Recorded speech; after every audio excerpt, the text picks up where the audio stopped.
The next important question is, who represents your brand in your content? And while there's no right or wrong answer, it's essential to give it some fundamental thought before making a decision. If you're the founder, it can make sense that you are the brand face. That gives people even more opportunity to connect with your mission. People buy from people, and showing your face consistently builds trust and recognition faster than any logo ever will. Think about the brands you follow where you know the founder's face. There's something different about that connection, right? You feel like you know them. You trust their recommendations because you've seen them show up consistently. That's the power of being your own brand face. But we get it, not everyone is comfortable on camera, and that's completely okay. The key is making an intentional decision rather than avoiding the camera out of fear. If you decide not to be the face of your brand, that's a valid choice. Just make sure you have a solid alternative strategy. Of course, if you don't feel comfortable being on camera, or if your product requires specialized models, you can use models or team members as long as you establish some consistency. This also depends on your brand style. Is it casual and approachable, professional and polished, or diverse and inclusive? The faces you choose to represent your brand should reflect that. For example, if you're targeting middle-aged women, it won't make much sense to feature an 18-year-old male. Your audience needs to subconsciously relate to the person they see. This isn't about being exclusive, it's about being intentional. Your audience should see themselves reflected in your content.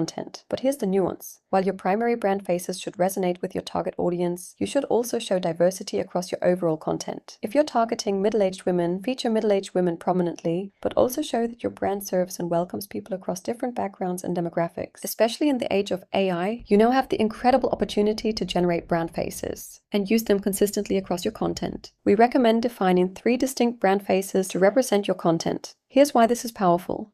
You can generate the exact faces that represent your ideal customer demographic, and you can use them consistently without the logistics of scheduling photo shoots, coordinating with models, or managing usage rights. But make sure your content represents the diversity of your actual audience. This isn't just about being inclusive, it's about making more people see themselves in your brand. When someone sees a face that looks like them or their life stage in your content, they connect with it more deeply. When defining your AI brand faces, document specific characteristics, age range and approximate age, ethnicity and skin tone, hairstyle and color, facial features and expressions, typical clothing style. The more specific you are, the more consistent your AI generations will be.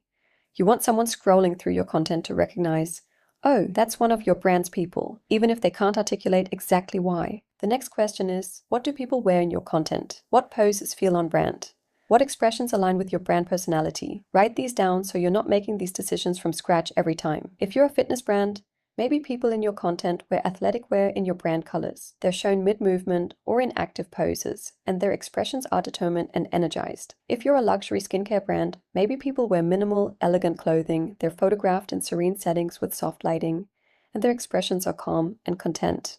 If you're a productivity software company, maybe people are shown in modern workspaces, wearing business casual attire, and their expressions show focus mixed with satisfaction. Document these details. These become part of your prompts. A prompt for your brand face could look like this, but we'll go into prompting and how to generate your brand face in detail later. Asian woman in her 40s with straight, shoulder-length dark hair, wearing casual modern clothing, a light knit sweater, and relaxed fit jeans. She has a warm, genuine smile and is photographed in soft, natural light. Her pose is relaxed yet confident, conveying approachability and self-assurance. So to sum it up, you need to define who represents your brand online. You need recognizable brand faces that help your audience connect with your brand. People follow people, not products. So even if you, as the founder, don't want to be the face of the brand, you still need a recurring brand face to help people recognize it online. We recommend having 3 brand faces that reflect your target audience. This helps build a stronger emotional connection with your brand. Now it's time to fill out the brand face section in your brand guidelines document. To define your brand face, you can simply describe it or research models who represent what you have in mind. We'll generate your brand faces later.